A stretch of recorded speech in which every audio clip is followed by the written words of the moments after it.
And new at 4 now, turning to a bed and breakfast off the North Carolina coast. It is unlike any other in the world. It's literally in the middle of the Atlantic Ocean. It's a place called the Frying Pan Tower. It was once a Coast Guard light station. It's now a place visitors go looking for solitude or adventure.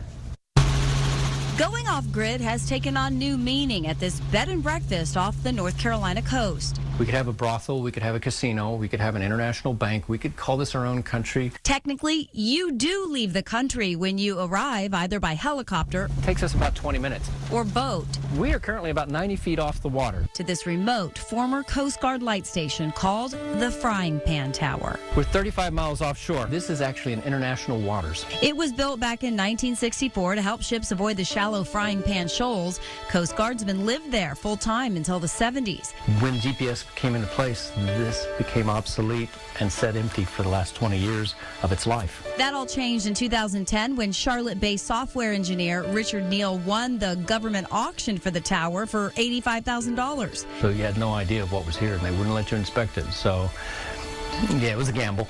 A gamble and challenge. Neal had no idea what he'd do with the Frying Pan Tower, but he knew he loved it and he wanted to share it. So for 2 years, he and dozens of volunteers restored it. We've discovered things about this, found tools hiding in places, found notes from the original crew saying, someone in the future, when you read this, contact me. And they've come back out. So this is a piece of history. Today, it is an astonishing, unique bed and breakfast. It has 8 bedrooms, 1 crew room, can take 11 or 12 guests, has hammocks on the top if you want to sleep looking at the Milky Way. So it's got internet, hot, cold water, full stainless steel kitchen. You can do anything you want out here. There's even a hot tub. We didn't realize that they actually designed this whole helipad to capture the rainwater. So we're on top of 11,000 gallons of rainwater, which we sterilize, pump through the system, and heat it for the hot showers each evening. Everything's run off solar and wind power. It is rustic and surprisingly solid. They built this to hold 300,000 pounds of water and fuel.